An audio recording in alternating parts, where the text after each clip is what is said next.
क्या शिरडी सिर्फ अमीर लोगों का है? ये बातचीत हुई साईं बाबा के ज़माने में। एक भक्त आए थे जो कि एक पारसी व्यक्ति थे। उनका नाम था करसेठ जी शाहपुर जी। ये व्यक्ति जो थे वो रेलवे डिपार्टमेंट में काम करते थे और मिडिल क्लास फैमिली से बिलोंग करते थे। अच्छा, साईं बाबा जब फिजिकल रूप में थे शिरडी में, जब ये शिरडी आए थे पारसी व्यक्ति और कुछ जने इनके साथ आए थे। और असल में हुआ क्या कि उस ज़माने में और जो वाड़ा थे, जो धर्मशालाएं थी, वो नहीं थी। उस समय दीक्षित वाड़ा और एक दो वाड़े और थे जहाँ पर भक्तों की रुकने की व्यवस्था थी। दीक्षित वाड़ा पुराना था।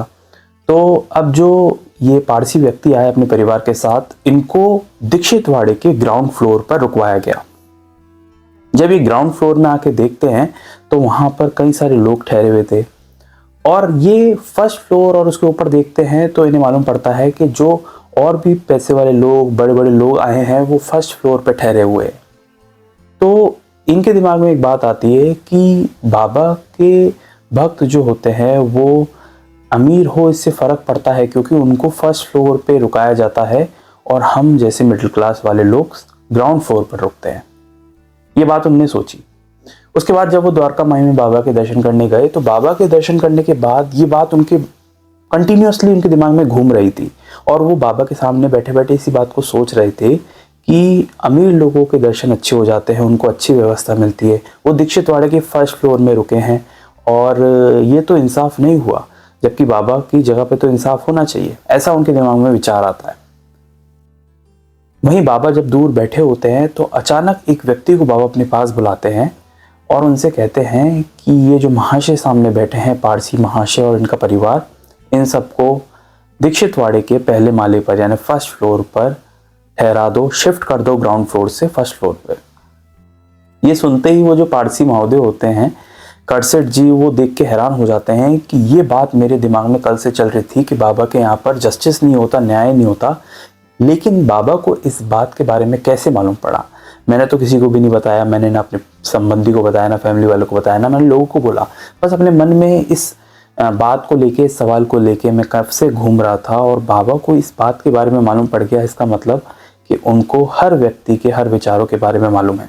ये सोच के वो हैरान हो जाते हैं और हैरानी के साथ साथ उन्हें बाबा के न्याय पर यकीन हो जाता है। उनको अपनी गलती का एहसास होता है और वो ये मानते हैं कि मेरी जो सोच थी वो गलत थी।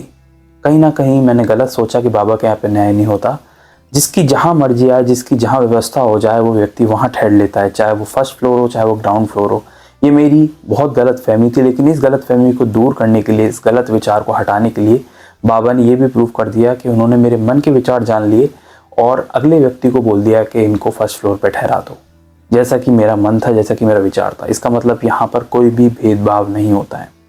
तब से उनके मन की सारी शंकाएं दूर हो गई, क्योंकि अक्सर कई सारे जो भक्त आते थे वो कुछ ना कुछ शंका लेके, कुछ ना कुछ प्रॉब्लम, कुछ ना कुछ डाउट लेके आते थे बाबा के पास और उस डाउट को बाबा तुरंत ख़त्म कर देते थे। ऐसी कई सारी कहानियों से हमें जानने को मिलता है, क्योंकि बाबा हमेशा से जो भी बुरे विचार हैं, डाउट है, नेगेटिव थॉट्स हैं, उनको उसी वक्त भक्त के दिमाग से ख़त्म कर दिया करते थे। वो किसी न किसी रूप में, किसी न किसी लीला के थ्रू, जिससे कि उनका जो भक्त है वो फिर बाबा पे कभी भी डाउट ना कर पाए। ठीक ऐसा ही किया बाबा ने उन पारसी महोदय के साथ। उनके मन में था कि उन्हें फर्स्ट फ्लोर पे रुकाना चाहिए था, ठीक बाबा ने उनको वैसा ही परिणाम दिया।